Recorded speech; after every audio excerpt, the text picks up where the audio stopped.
Hello mga kasweetlangs! Good afternoon po sa ating lahat!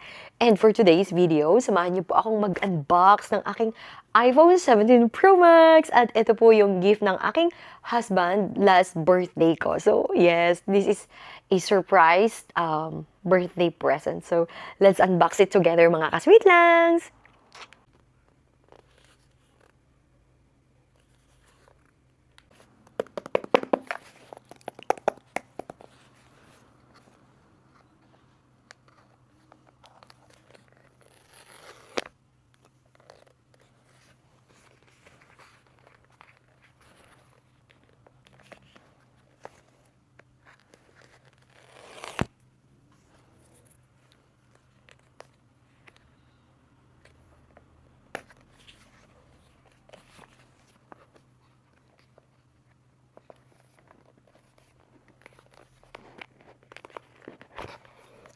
Wow! I got it. Max. I actually didn't expect this iPhone. Look at this. My God, look at the texture. Oh God. Para siyang matte. I don't know how you call it, but kasi lagi akong nagsasana all may bagong iPhone ganun, pero the real thing is I'm thinking not to have those kasi this is not my priority at the moment. But he bought me this on my birthday. So, yeah. Halang namang sabihin mong ayaw mo, di ba? So, let's open this mga kasweetlangs. Yeah, wala talaga akong idea dito sa iPhone na to mga kasweetlangs. So, let's remove the white thing in there. Wow. And just like that. So, ang kasama niya lang sa box is this catalog and the charger with a SIM remover. So, this is the same like my iPhone 15 Pro Max. Para sila ng charger. So, okay, let's open it.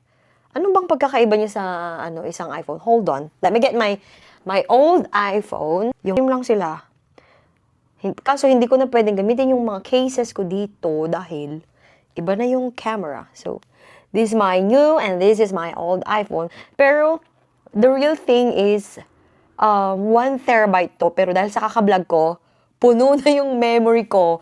So, pag nagta-travel kasi kami, minsan tinatamad akong gamitin yung DJI ko. So, I just use my iPhone to capture some video and some photos everywhere. So, mas na-occupy yung memory ng aking iPhone rather than my DJI vlogging camera. But anyway, mas accessible kasi to. I don't know why. Bakit hindi ko madalang kong gamitin yung DJI vlogging camera ko. But the thing is, okay, let's do it. So, memory lang ng iPhone na binili ng asawa ko is 512, I think. It's silver 512 gigabyte. So, and this is 1 terabyte at puno na. So, if I would transfer the file from here to here, well, that's it. Puno na agad. So, okay, let's open it. And it's not opening. Okay. Akala ko sira agad eh. So, yeah. And look at this. This iPhone comes with this beautiful roses.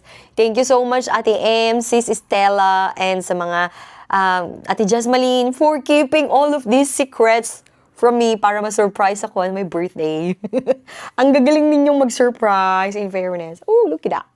Look at that.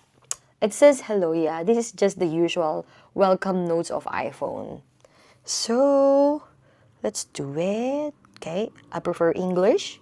United Kingdom. Yeah. Kasi nasa UK tayo.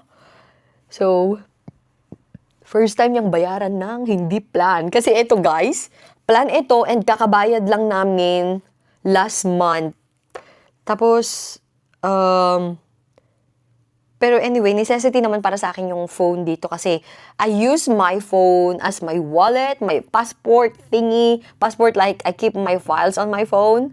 Everything, I save it, every files that I save it on my phone. So, set up without another device? Yeah. Do I need to open my Bluetooth? Fairness, guys, magaling palang mag-surprise yung husband ko. Ako, hindi ko pa siya nasa-surprise. Kasi ayaw niya ng iPhone. Mas gusto niya ng Android. So, okay. Set it up. Set up, start. Position your face within the frame. Move a little lower. Move a little lower. Someone is calling me. Hello? So, mga ka-sweet langs, na-open ko na nga yung iPhone ko and sinink ko lang yung Apple ID ko but I'm not gonna be syncing all my files kasi kung sinink ko yung files ko sa old iPhone ko, mapupuno na yung memory nito kasi terabyte yung old iPhone ko and it is 512 lang. So, yes, this is just one of my unboxing and I'm so happy. Yes, mga ka-sweet langs, and I'm gonna see you again on my next vlog. And next unboxing is the gift that was given by our friends during my birthday. So, let's do it, guys. I'll just gonna turn this off, mga ka-sweet langs. Yeah, that's it. Hindi ko man na siya gagamitin kasi wala pa akong casing and wala pa din akong screen protector para ma-protect din natin yung phone para syempre ayaw naman natin